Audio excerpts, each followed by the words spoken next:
നമസ്കാരം, പുതിയൊരു വീഡിയോയിലേക്ക് എല്ലാവർക്കും സ്വാഗതം. അപ്പോൾ ഇന്ന് ഒത്തിരി നല്ല നല്ല റെസിപ്പീസ് ഉൾപ്പെടുത്തിയിട്ടുള്ള ഒരു വീഡിയോ ആണ് കേട്ടോ. കാലത്തെ തന്നെ നമ്മൾ സ്റ്റഫ്ഡ് ഇഡ്ഡലിയാണ് ഉണ്ടാക്കുന്നത്.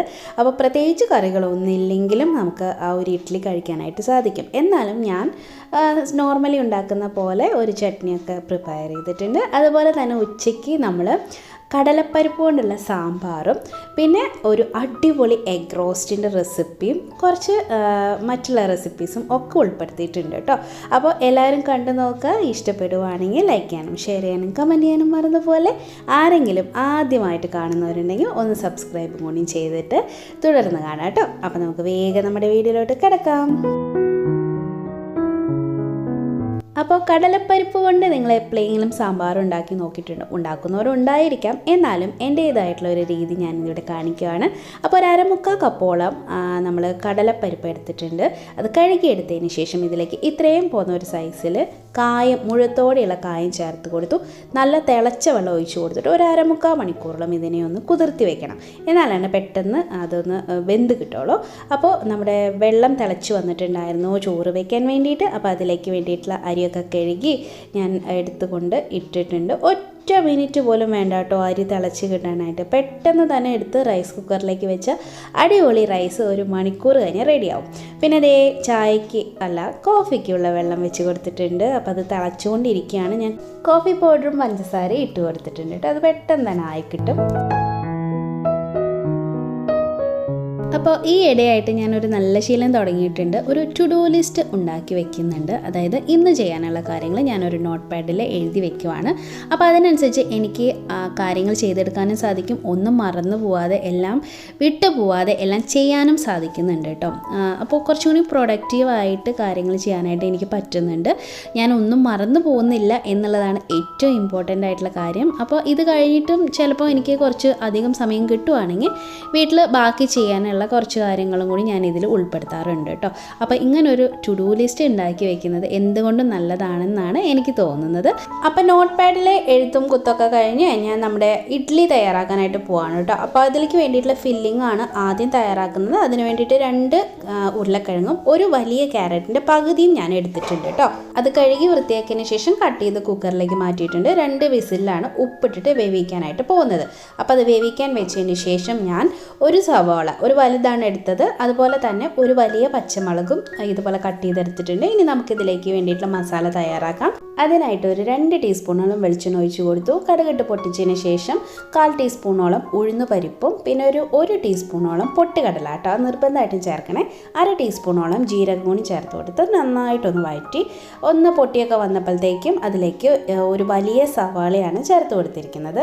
ഒരു പച്ചമുളകും കുറച്ച് ഉപ്പും ചേർത്തിട്ട് ഒന്ന് വഴന്ന് കിട്ടുന്ന വരെ നമ്മൾ വെയിറ്റ് ചെയ്യണം കേട്ടോ. അപ്പോൾ ആ ഒരു സമയം കൊണ്ട് നമുക്ക് ഉരുളക്കിഴങ്ങും ക്യാരറ്റും വേവിച്ച് വെച്ചത് ഒന്ന് ഉടച്ചിട്ടെടുക്കണം കേട്ടോ. ഇത് ഉടച്ച് വരുമ്പോഴത്തേക്കും നമ്മുടെ സവാള ഒന്ന് ട്രാൻസ്പെറൻ്റ് ആയിക്കഴിഞ്ഞു. ഈ ഒരു സമയത്ത് 1/2 ടീസ്പൂണോളം വെളുത്തുള്ളി ഇഞ്ചി പേസ്റ്റും കൂടി ഞാൻ ചേർത്ത് കൊടുക്കുന്നുണ്ട്. ഒന്നുകൂടെ നല്ലപോലെ വഴറ്റിയിട്ടെടുക്കണം. ഒന്ന് കടിക്കാൻ കിട്ടുന്ന പാകം മതിയായിരിക്കും കേട്ടോ സവാളയ്ക്ക്. അപ്പോൾ ആ ഒരു സമയം കൊണ്ട് നമ്മുടെ ഇഡ്ഡലി മാവ് ഒന്ന് മിക്സ് ചെയ്തിട്ട് എടുക്കണം. അപ്പോൾ ഞാൻ ഫെർമെൻറ്റ് ചെയ്യാൻ വെച്ചിട്ടുണ്ടായിരുന്നു. അത് നോക്കിയൊക്കെ നല്ല അടിപൊളിയായിട്ട് കിട്ടിയിട്ടുണ്ട് കേട്ടോ. നമ്മുടെ വലിയ കുക്കറില്ലേ അതിൻ്റെ ഉള്ളിലേക്ക് ഈ പാത്രം ഇറക്കി വെച്ചിട്ടാണ് ഞാൻ ഫെർമെൻറ്റ് ചെയ്ത് എടുക്കുന്നത് കേട്ടോ. അപ്പോൾ ഇവിടെ തണുപ്പായതുകൊണ്ടാണ് അങ്ങനെയൊക്കെ ചെയ്യേണ്ടി വരുന്നത്. അപ്പോൾ ഈ ഒരു ട്രിക്ക് നിങ്ങളൊന്ന് പരീക്ഷിച്ച് നോക്കണേ. അപ്പോഴത്തേക്കും ട്രാൻസ്പെറൻ്റ് ആയിട്ട് സവാള ആയിക്കഴിഞ്ഞു. ഞാനൊരു 1/4 ടീസ്പൂണോളം മഞ്ഞൾപ്പൊടിയും ഒരു 2 പിഞ്ച് കായത്തിൻ്റെ പൗഡറും ചേർത്ത് കൊടുത്തിട്ട് നല്ലോണം ഒന്ന് വഴറ്റിയിട്ട് എടുത്തിട്ടുണ്ട് കേട്ടോ. ഇതിലേക്ക് പ്രത്യേകിച്ച് വേറെ പൊടികളൊന്നും ചേർക്കുന്നില്ല കേട്ടോ. അപ്പോൾ ആ ഒരു പൊടികളുടെ പച്ചമണം മാറിക്കഴിഞ്ഞാൽ നമ്മൾ ഇതിലേക്ക് നേരത്തെ ഒന്ന് ഉടച്ചെടുത്തിട്ടുള്ള നമ്മുടെ ക്യാരറ്റും പൊട്ടറ്റയും കൂടി ചേർത്ത് കൊടുത്ത് നല്ലപോലെ ഒന്ന് യോജിപ്പിച്ചിട്ട് എടുക്കണം കേട്ടോ. നല്ലോണം കയ്യിലൊക്കെ വെച്ച് തവിയൊക്കെ വെച്ച് ഇതുപോലെ ചെയ്ത് കൊടുത്താൽ നല്ല അടിപൊളിയായിട്ട് മിക്സായിട്ട് കിട്ടും. അപ്പോൾ ഇനി നമുക്ക് തീ ഓഫ് ചെയ്ത് കൊടുക്കാം. എന്നിട്ട് കൈ കൊണ്ട് ഇതുപോലെ ഉരുളിയാക്കിയിട്ട് ഒന്ന് പ്രസ് ചെയ്തിട്ട് ഇതുപോലെ റൗണ്ട് ഷേപ്പിൽ നമ്മൾ കട്ട്ലേറ്റിനൊക്കെ ചെയ്യില്ലേ അതേമാതിരി ഇങ്ങനെയാണ് കേട്ടോ നമ്മൾ ഫില്ലിങ് വെച്ച് കൊടുക്കാനായിട്ട് പോകുന്നത്. ഇനിയിപ്പോൾ ഇഡ്ഡലി ഉണ്ടാക്കാനായിട്ട് തുടങ്ങാം. അപ്പോൾ ഞാൻ എണ്ണയൊക്കെ തൂവി കൊടുത്തിട്ടുണ്ട്. അതിലേക്ക് എല്ലാ കുഴിയിലും കേട്ടോ കുറേശ്ശെ നമ്മൾ ഒരു 1/2 ഭാഗം മാത്രം നമ്മൾ മാവ് ഒഴിച്ച് കൊടുക്കുക. മുഴുവനായിട്ട് ഒഴിക്കരുത്. അതിലേക്ക് നമ്മൾ ഉരുളൊട്ടിയിട്ട് ഇതുപോലെ പ്രസ് ചെയ്ത് എടുത്തിട്ടുള്ള നമ്മുടെ ഫില്ലിങ് നമുക്ക് വെച്ച് കൊടുക്കാം. എല്ലാ എല്ലാ കുഴിക്കകത്തും ഇപ്പോൾ നമ്മുടെ ഒരു ഫില്ലിങ് വെച്ച് കഴിഞ്ഞിട്ടുണ്ട്. ഇനി നമുക്ക് മേലെ മാവ് ഒഴിച്ച് കൊടുക്കാം. ജസ്റ്റ് ഒന്ന് പരത്തി കൊടുക്കാം കേട്ടോ, ആ ഒരു ഫില്ലിങ് ഒന്ന് കവർ ചെയ്യുന്ന മാതിരി. ഇനി നമുക്ക് വെള്ളം തിളപ്പിച്ചതിന് ശേഷം നമ്മൾ സാധാരണ ഇഡ്ഡലി വേവിച്ചെടുക്കുന്ന പോലെ തന്നെ ഇതും വേവിച്ചിട്ട് എടുക്കാം കേട്ടോ. അപ്പോൾ ഇത് നമുക്ക് കറി ഇല്ലാണ്ടും കഴിക്കാം, ഇല്ലെങ്കിൽ ചട്നിയുടെ ഒപ്പവും കഴിക്കാം. തക്കാളി ചട്നിയോ സവാള ചട്നിയോ അല്ലെങ്കിൽ ഇതുപോലെ കാഷ്യൂനട്ട് ചട്നിയോ നോർമൽ ചട്നി ഏത് വെച്ചിട്ട് വേണമെങ്കിൽ നമുക്കിത് കഴിക്കാം കേട്ടോ. നല്ല ടേസ്റ്റിയാണ്. ഇനിയിപ്പോൾ അഥവാ ഒന്നും ഇല്ലെങ്കിലും യാതൊരു പ്രശ്നമില്ല കേട്ടോ. ഈ ഫില്ലിങ്ങും നമ്മുടെ ഇഡ്ഡലിയും കൂടിയിട്ട് നമുക്ക് കഴിക്കാവുന്നതാണ്. അപ്പോൾ അതേ ഞാൻ ചട്നി, നമ്മുടെ കാഷ്യൂനട്ട് ചട്നി ഓൾറെഡി കാണിച്ചിട്ടുണ്ട്, അത് തന്നെയാണ് കേട്ടോ ഇന്ന് തയ്യാറാക്കിയിരിക്കുന്നത്. അപ്പോഴത്തേക്കും ദേ നമ്മുടെ ഇഡ്ഡലിയും നല്ലപോലെ വെന്ത് വന്നിട്ടുണ്ട് കേട്ടോ. അപ്പോൾ ഞാനെടുത്ത് പുറത്തേക്ക് വെക്കുകയാണ്. ഒന്ന് ചൂടാറിന് ശേഷം നമുക്കിത് എടുക്കാം. അപ്പോൾ എഗ് റോസ്റ്റിന് വേണ്ടിയിട്ട് അതേ പാത്രത്തിൽ തന്നെ ഞാൻ വെള്ളം തിളയ്ക്കാൻ വെച്ചിട്ടുണ്ടായിരുന്നു. അപ്പോൾ വെള്ളം തിളച്ച് വന്നപ്പോഴത്തേക്കും ഉപ്പും മുട്ടയും കൂടിയിട്ട് വേവിക്കാൻ വെച്ചിട്ടുണ്ട് കേട്ടോ. ഇല്ലെങ്കിൽ കുക്കറിൽ ഒരു അടി അടിച്ചെടുത്താലും മുട്ട വെന്ത് കിട്ടും കേട്ടോ. പിന്നെ നമ്മുടെ സാമ്പാറിലേക്ക് വേണ്ടിയിട്ടുള്ള പരിപ്പും വേവിക്കാൻ വെച്ചിട്ടുണ്ട്. ഒരല്പം ഉപ്പും ഒരു തുണ്ട് വെളിച്ചെണ്ണയും പിന്നെ ഒരു പാത്രം വെച്ചിട്ട് സാധാരണ ചെയ്യുന്ന പോലെ തന്നെ വേവിച്ചെടുക്കുവാണ് പരിപ്പ് ചെയ്യുന്നത്. ഇഡ്ഡലിയുടെ ചൂടൊക്കെ പോയപ്പോഴത്തേക്കും ഞാനതൊരു പാത്രത്തിലേക്ക് മാറ്റുവാണ്. അപ്പോൾ നോക്കിക്കേ, നല്ല സോഫ്റ്റ് ആയിട്ടുള്ള ഇഡ്ഡലിയാണ് കേട്ടോ. ഒന്ന് മുറിച്ച് കാണിക്കാം. നല്ല സ്മൂത്ത് ആൻഡ് സോഫ്റ്റായിട്ട് മുറിഞ്ഞ് കിട്ടും. ഉള്ളിലത്തെ ഫില്ലിംഗ് ഒക്കെ കണ്ടോ. ഇത് കറി ഇല്ലെങ്കിലും നമുക്ക് കഴിക്കാം കേട്ടോ. വേറൊറ്റ കറിയുടെ ആവശ്യമില്ല. ഞാൻ പിന്നെ ഒരു ചട്നി അരച്ചെന്ന് മാത്രമേ ഉള്ളൂ. നോക്കി എത്ര ഭംഗിയിലിരിക്കണമല്ലേ. അപ്പോൾ ഇതുവരെ അത് ട്രൈ ചെയ്ത് നോക്കിയിട്ടില്ലാത്തവർ ഒന്ന് ട്രൈ ചെയ്ത് നോക്കണേ, നിങ്ങൾക്ക് തീർച്ചയായിട്ടും ഇഷ്ടപ്പെടും കേട്ടോ. ഞാനിവിടെ ബാംഗ്ലൂർ വന്നതിന് ശേഷമാണ് കേട്ടോ ഇങ്ങനെ ഒരു ഇഡ്ഡലിയൊക്കെ കഴിച്ചിട്ടുള്ളത്. അപ്പോൾ നിങ്ങളും ഒന്ന് ട്രൈ ചെയ്ത് നോക്കുക. അപ്പോഴത്തേക്കും ദേ വെള്ളം തിളച്ച് വന്നു. ഞാൻ മുട്ട പുഴുങ്ങാനായിട്ട് വെച്ച് കൊടുത്തിട്ടുണ്ട്. അപ്പോൾ കുഞ്ഞിന് ഭക്ഷണം കൊടുക്കുവാണ് കേട്ടോ. അവൻ ഫുഡ് കഴിച്ചിട്ട് അടിപൊളിയായിട്ടുണ്ടെന്നൊക്കെ പറഞ്ഞു. അവനാണ് എപ്പോഴും ഞാൻ എന്ത് ഫുഡ് ഉണ്ടാക്കിയാലും ഫസ്റ്റ് ടേസ്റ്റ് ഞാൻ കൊടുക്കുന്നത് എൻ്റെ മോനാണ് കേട്ടോ. അപ്പോൾ അവൻ കഴിക്കട്ടെ. അപ്പോൾ ദേ നമ്മുടെ പരിപ്പ് വെന്ത് വന്നിട്ടുണ്ട് കേട്ടോ. വിസിലിൻ്റെ പ്രഷറൊക്കെ പോയിട്ടുണ്ടായിരുന്നു. ഞാൻ തുറന്നു കൊടുത്തു. അപ്പോൾ ഇച്ചിരി വലിയ പരിപ്പ് ആയതുകൊണ്ട് തന്നെ ഞാൻ ആ മാഷർ വെച്ചിട്ട് അതിനെ ഒന്ന് ഉടച്ചു കൊടുക്കുന്നുണ്ട് കേട്ടോ. അങ്ങനെ കഴിക്കുന്നതാണ് എനിക്കിഷ്ടം. പിന്നെ കുറേശ്ശെ എല്ലാ പച്ചക്കറി ഇട്ട് കൊടുക്കുകയാണ്. കുമ്പളങ്ങ, ബീൻസ്, ചെറിയുള്ളി, വെണ്ടക്കായ, തക്കാളി എല്ലാം ഞാൻ ഒന്നിച്ചാണ് ഇടുന്നത് കേട്ടോ. ക്യാരറ്റ് ഒരു ചെറിയ പീസ് ഉണ്ടായിരുന്നു. അതിലേക്ക് സാമ്പാർ പൗഡർ, ഈസ്റ്റേണിൻ്റെ ബ്രാഹ്മിൻ സാമ്പാർ പൗഡറാണ് ഉപയോഗിക്കുന്നത് കേട്ടോ. അപ്പോൾ അതൊരു 3-4 ടീസ്പൂൺ ഞാൻ ചേർത്ത് കൊടുക്കാറുണ്ട്. എന്നാലാണ് കറക്റ്റ് ഒരു ടേസ്റ്റ് എനിക്ക് കിട്ടാറുള്ളൂ. ആവശ്യത്തിന് വെള്ളം കൂടി ഒഴിച്ച് കൊടുത്തിട്ട് ഒരു 2 വിസിലിൽ പച്ചക്കറികൾ വെന്ത് കിട്ടുന്നവരെ നമുക്കൊന്ന് വേവിച്ചിട്ടെടുക്കാം. ഇനിയിപ്പോൾ മുട്ട റോസ്റ്റ് ഉണ്ടാക്കാനുള്ള പരിപാടി നോക്കാനായിട്ട്. അപ്പോൾ 3 വലിയ സവാളയാണ് ഞാൻ എടുത്തിരിക്കുന്നത്. അത് ചോപ്പറിലിട്ടിട്ട് നല്ലപോലെ പൊടിയായിട്ട് അരിഞ്ഞെടുത്തിട്ടുണ്ട്. ഈ ഒരു മുട്ട റോസ്റ്റിലേക്ക് ഏറ്റവും കൂടുതൽ ടേസ്റ്റ് കൊടുക്കുന്നത് ഈ ഒരു മിക്സ്ചറാണ് കേട്ടോ. അപ്പോൾ അതിനായിട്ട് ഒരു 10-12 വെളുത്തുള്ളി, ഒരു 2 പച്ചമുളക്, ഒരു വലിയ പീസ് ഇഞ്ചിയുടെ കഷ്ണം ചെറുതാക്കി കട്ട് ചെയ്ത് കൊടുത്തിട്ടുണ്ട്, 1 ടീസ്പൂണോളം കുരുമുളക്, അതുപോലെ തന്നെ 1 ടീസ്പൂണോളം പെരിഞ്ജീരകം ഇത് ഇട്ട് കൊടുത്തിട്ടുണ്ട്. അപ്പോൾ ഇനി ഇതൊന്ന് ഇതുപോലെ ക്രഷ് ചെയ്തെടുത്തിട്ട് കൊണ്ടുവരാം കേട്ടോ. പൾസ് ബട്ടൺ ഞെക്കിയിട്ട് നിങ്ങൾ ക്രഷ് ചെയ്തെടുത്താൽ മതിയാവും. ഇത് ഏകദേശം ഒരു 3 ടീസ്പൂണോളം കാണും കേട്ടോ. അപ്പോൾ ഇനിയിപ്പോൾ നമുക്ക് ഉണ്ടാക്കാനായിട്ട് തുടങ്ങാം. അപ്പോൾ ഞാൻ പാനിലേക്ക് വെളിച്ചെണ്ണ തന്നെ ഇതിന് ഉപയോഗിക്കണം കേട്ടോ. ഒരു 3-4 ടേബിൾ സ്പൂൺ വെളിച്ചെണ്ണ ഒഴിച്ച് കൊടുക്കുക. അതിനുശേഷം ആദ്യം ചേർത്ത് കൊടുക്കുന്നത് നമ്മുടെ ഈ ഒരു മിക്സ്ചറാണ്. വെളുത്തുള്ളി ഇഞ്ചിയിലേക്ക് ഈ ഒരു മിക്സ്ചർ ചേർത്ത് കൊടുത്തിട്ട് നല്ല പോലെ ഇതിനൊന്ന് വഴറ്റിയിട്ട് എടുക്കണം. ഇതിൻ്റെ കളറൊക്കെ ചേഞ്ച് ആവും, നല്ലൊരു സ്മെല്ല് വരാൻ തുടങ്ങും കേട്ടോ. ആ ഒരു സമയം വരെയാണ് നമ്മളിത് വഴറ്റിയിട്ട് എടുക്കേണ്ടത്. അത് കഴിഞ്ഞാൽ നമുക്കിതിലേക്ക് അരിഞ്ഞു വെച്ചിരിക്കുന്ന സവാള ചേർത്ത് കൊടുക്കാം. ഒരല്പം ഉപ്പും കൂടി ചേർത്ത് കൊടുത്താൽ പെട്ടെന്ന് വാടി കിട്ടും കേട്ടോ. നല്ലപോലെ ഇനി സവാളയ്ക്കാണ് ഏറ്റവും കൂടുതൽ വഴന്ന് കിട്ടാൻ സമയം എടുക്കുന്നത് കേട്ടോ. കാരണം ഇത് 3 വലിയ സവാളയാണല്ലോ. അപ്പോൾ നല്ലപോലെ കളർ ചേഞ്ച് ആവണം, എന്നാൽ കരിയാനും പാടില്ല കേട്ടോ. അപ്പോൾ അതുവരെ നമുക്കിത് വഴറ്റിയിട്ടെടുക്കാം. അപ്പോഴത്തേക്കും നമ്മുടെ സാമ്പാറിൻ്റെ പ്രഷറൊക്കെ പോയിട്ടുണ്ട്, എല്ലാം വെന്ത് വന്നു. അപ്പോൾ ഞാൻ പുളിവെള്ളം ഒഴിച്ച് കൊടുക്കുകയാണ് കേട്ടോ. അപ്പോൾ പുളിവെള്ളം ചേർത്ത് കൊടുത്തിട്ട് നല്ലപോലെ തിളപ്പിക്കണം കേട്ടോ. അപ്പോൾ സാമ്പാർ അവിടെ കിടന്ന് തിളക്കട്ടെ. അപ്പോഴത്തേക്കും സവാളേനെ ഒന്നും കൂടി ഒന്ന് ഇളക്കിയിട്ട് കൊടുത്തിട്ടുണ്ട്. അപ്പോൾ ഇന്ന് ക്യാബേജാണ് തോരൻ വെക്കുന്നത്. അപ്പോൾ അതിനായിട്ട് ക്യാബേജ് കഷ്ണങ്ങളാക്കിയതും 1 സവാളയും 1 കഷ്ണം ഇഞ്ചിയും ചേർത്തിട്ട് നല്ലപോലെ ചോപ്പ് ചെയ്തെടുത്തിട്ടുണ്ട്. അപ്പോൾ സാമ്പാർ തിളച്ച് വന്നപ്പോഴത്തേക്കും ഞാൻ കുറച്ച് മല്ലിയില ചേർത്ത് കൊടുക്കുകയാണ്. ഒന്നെല്ലാം കൂടിയിട്ട് മിക്സ് ചെയ്ത് കൊടുത്തതിന് ശേഷം ഞാൻ ഇതിലേക്ക് താളിച്ച് ഒഴിക്കാനായിട്ട് പോവാണ് കേട്ടോ. അപ്പോൾ താളിച്ചും കൂടി ഒഴിച്ച് കഴിഞ്ഞപ്പോൾ നമ്മുടെ സാമ്പാർ റെഡി ആയി കഴിഞ്ഞു. ഇത് ഇരിക്കുന്നതോറും ഇച്ചിരി കട്ടി വരുന്ന സാമ്പാറാണ് കേട്ടോ. അതിന് വേണ്ടിയിട്ടാണ് നമ്മൾ ഈ വലിയ കടലപ്പരിപ്പ് ചേർത്ത് കൊടുത്തിരിക്കുന്നത്. അപ്പോൾ ശരിക്കും വറുത്തരച്ച സാമ്പാറിൻ്റെ ഒരു ലുക്കും ടേസ്റ്റും ഒക്കെ ഇതിന് വരും കേട്ടോ. ഇനിയിപ്പോൾ നമ്മുടെ ക്യാബേജ് തോരൻ ഉണ്ടാക്കാൻ വേണ്ടിയിട്ടുള്ള കാര്യങ്ങൾ നോക്കുകയാണ്. അപ്പോൾ കടുകും വറ്റൽമുളകൊക്കെ പൊട്ടിച്ച് കൊടുത്തിട്ടുണ്ട്. അതിനുശേഷം ഞാൻ നമ്മുടെ അരിഞ്ഞു വെച്ചിരിക്കുന്ന ക്യാബേജ് ചേർത്ത് കൊടുത്തു. അതിലേക്ക് ആവശ്യമായിട്ടുള്ള ഉപ്പും കൂടി ചേർത്ത് കൊടുത്തതിന് ശേഷം ഇളക്കി യോജിപ്പിച്ചിട്ട് അത് കുക്ക് ചെയ്യാനായിട്ട് വെച്ചിട്ടുണ്ട്. അപ്പോൾ ഇവിടെ ഉള്ളിയൊക്കെ നന്നായി വഴന്നു വന്നു. അപ്പോൾ ഇനി പൊടികൾ ചേർക്കുന്ന സമയമായിട്ടുണ്ട്. ഒരു 1/2 ടീസ്പൂണോളം മഞ്ഞൾപ്പൊടി, 2.25 ടീസ്പൂണോളം കാശ്മീരി ചില്ലി പൗഡർ, 2 ടീസ്പൂണോളം മല്ലിപ്പൊടി, 1/2 ടീസ്പൂണോളം ഗരം മസാല പൗഡർ.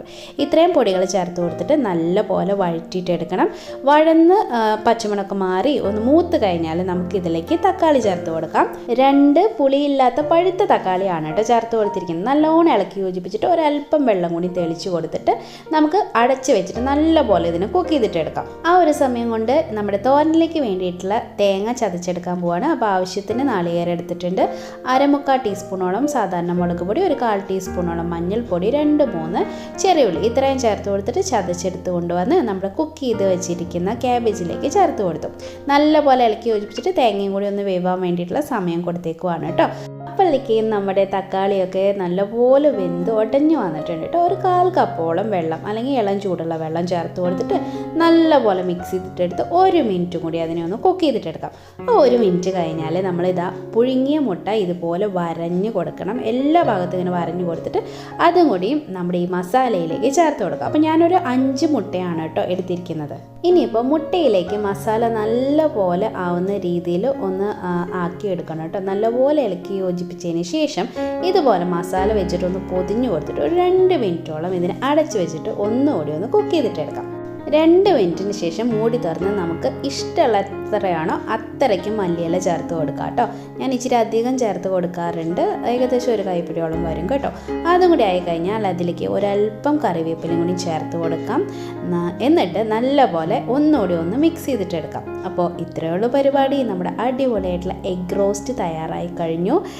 ഈ ഒരു എഗ് റോസ്റ്റിൻ്റെ ടേസ്റ്റ് എന്ന് പറഞ്ഞാൽ അസാധ്യമാണ് കേട്ടോ.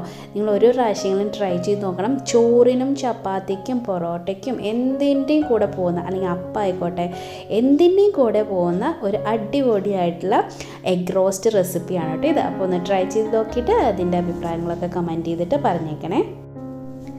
അങ്ങനെ കറികളെല്ലാം ഓരോന്നായിട്ട് തയ്യാറായി കഴിഞ്ഞു കേട്ടോ. അതേ ക്യാബേജ് തോരനും ഇവിടെ റെഡി ആയിട്ട് വന്നിട്ടുണ്ട്. അപ്പോൾ അത് ഞാൻ അടച്ച് വെച്ചിട്ട് ഒരു ഭാഗത്തേക്ക് മാറ്റി വയ്ക്കാനായിട്ട് പോവാണ് കേട്ടോ. അതോടൊപ്പം തന്നെ നമ്മുടെ എഗ് റോസ്റ്റിനെ മാറ്റി വെച്ചിട്ടുണ്ട്. അതിനുശേഷം ഞാൻ പപ്പടം ചുടാനായിട്ടുള്ള എണ്ണ ഒഴിച്ച് കൊടുത്തിട്ടുണ്ട് കേട്ടോ. അപ്പോൾ പപ്പടം കൂടി ആയിക്കഴിഞ്ഞാൽ നമ്മുടെ ഉച്ചയ്ക്കുള്ള എല്ലാം റെഡിയായി കഴിഞ്ഞു. അപ്പോൾ പപ്പട ടിന്നിൽ നമ്മൾ ഏറ്റവും അടിവശത്തായിട്ട് ഇതുപോലൊരു ടിഷ്യൂ ഇട്ട് കൊടുക്കുകയാണെങ്കിൽ പപ്പടത്തിലുള്ള എക്സ്ട്രാ വരുന്ന ഓയിലൊക്കെ അത് വലിച്ചെടുത്തോളൂ കേട്ടോ. അപ്പോൾ അത് മാത്രമല്ല നമ്മുടെ പാത്രത്തിൻ്റെ അടിയിലത്തെ എണ്ണമെഴുക്ക് ഉണ്ടാവുകയും ചെയ്യില്ല കേട്ടോ. 2 ഗുണങ്ങളാണ് ഇതുപോലെ ടിഷ്യൂ വെക്കുന്നതുകൊണ്ട് ഉള്ളത് കേട്ടോ. അപ്പോഴത്തേക്കും ഇതേ എണ്ണയൊക്കെ ചൂടായി വന്നിട്ടുണ്ട്. അപ്പോൾ ഞാൻ പപ്പടം ചുട്ടെടുത്തുകൊണ്ടിരിക്കുകയാണ് കേട്ടോ.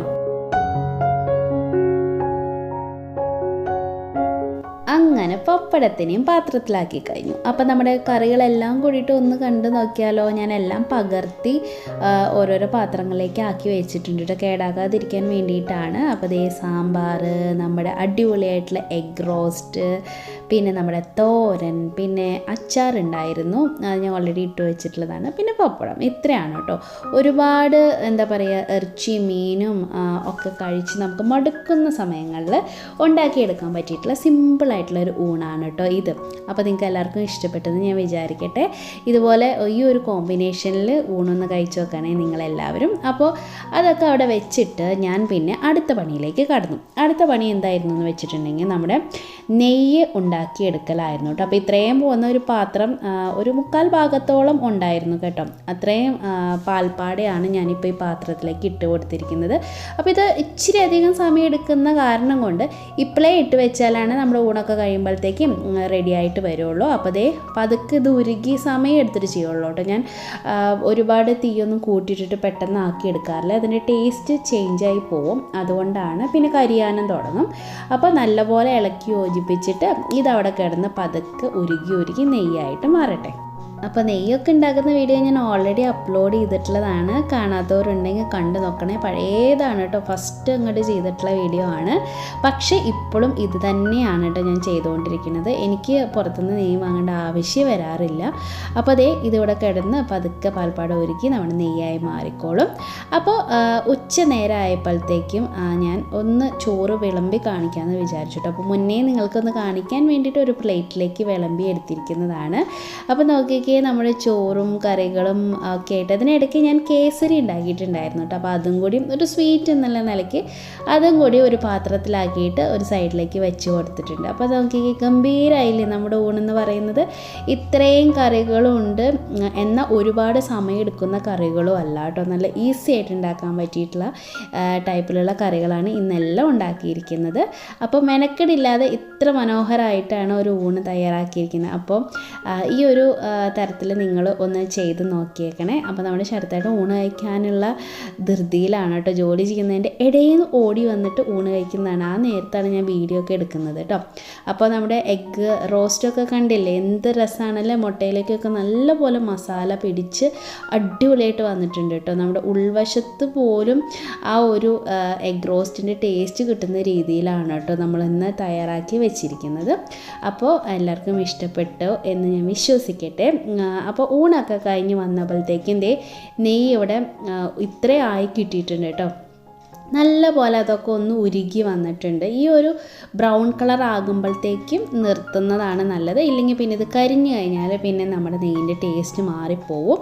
അപ്പോൾ ഡെയിലി നമുക്ക് കിട്ടുന്ന പാൽപ്പാടയിൽ നിന്നാണ് ഞാൻ ഇത്രയും നെയ്യ് ഉണ്ടാക്കിയെടുക്കുന്നത്. ഒരു 600 ഗ്രാമോളം നെയ്യ് ഒക്കെ എനിക്ക് എന്തായാലും കിട്ടാറുണ്ട്. 600-700 ഗ്രാമോളം കിട്ടാറുണ്ട്.